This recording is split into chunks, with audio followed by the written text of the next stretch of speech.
Day 65. Yesterday and today have been really long hearings. We had Medicaid expansion last night in Human Services, and then this morning we had the anti-brewery bill in Business and Labor. And so it's so great to see actual human beings in the Capitol telling the politicians what they need to do and standing up for what's right. But it makes for some really long hearings. So this morning in Business and Labor, we heard House Bill 616.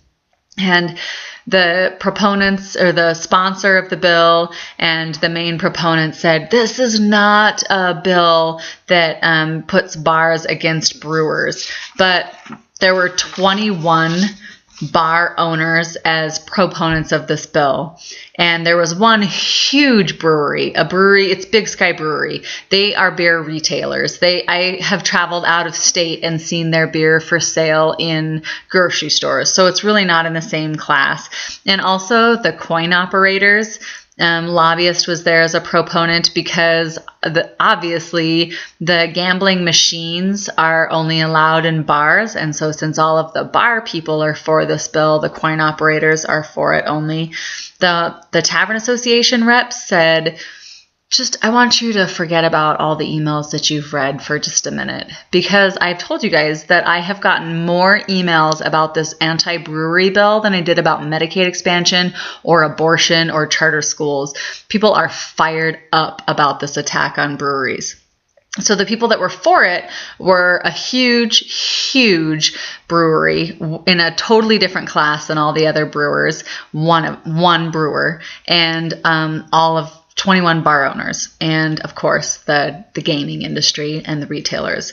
The people who were for it were the actual brewers, the barley growers, so agriculture, and then businessmen and women who were like, why would you want to limit this based just on pure economics? This is a booming industry. There was a woman there with her kid on her hip who said that she and her husband just opened a brewery and that they had invested their life savings and that they will go bankrupt if this bill passes. There was a young man who said that he has all of the paperwork into the bank to get a loan to open a brewery, and the bank literally called him and said, I'm sorry, we're going to have to pull out on this funding until we find out where this bill is going. If this bill passes, we are not going to be able to give you your funding to open a brewery. So there's no way that the proponents of the bill can say that this won't close businesses and this won't hurt anybody, because there were actual human beings in committee to tell us this will kill my business or this will keep me from having a business. Testimony was really limited and it was really disappointing. There were folks out in the hall who were in line to come in and testify as opponents, but because the room was at its actual physical capacity, the sergeant at arms wouldn't let them in until someone else had left. And I haven't seen that happen yet. Then the second bill we heard was a study bill. And so it's a bill to make all of the people sit down at the table and assign the legislature to study the quota system, the 3-tier system, and the alcohol laws in Montana. All 3 tiers, the distributors, the brewers, and the tavern owners, were proponents of the bill. The Tavern Association actually was an opponent, and the gaming industry, gambling, was an opponent, and the Retail Association was an opponent.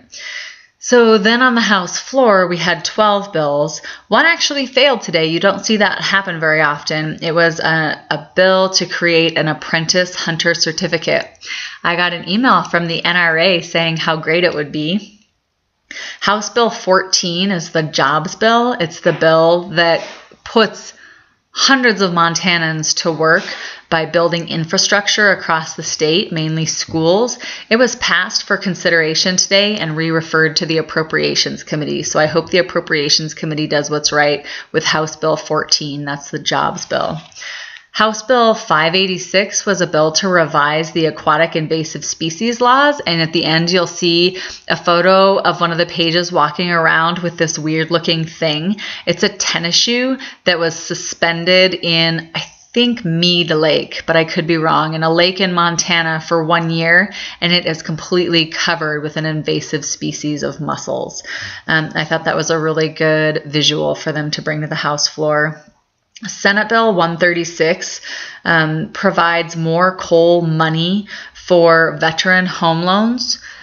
So a good use of our dollars. I think we all agreed, almost all of us voted that we should increase the amount of money that the state puts into the fund to give veterans their first-time home loan.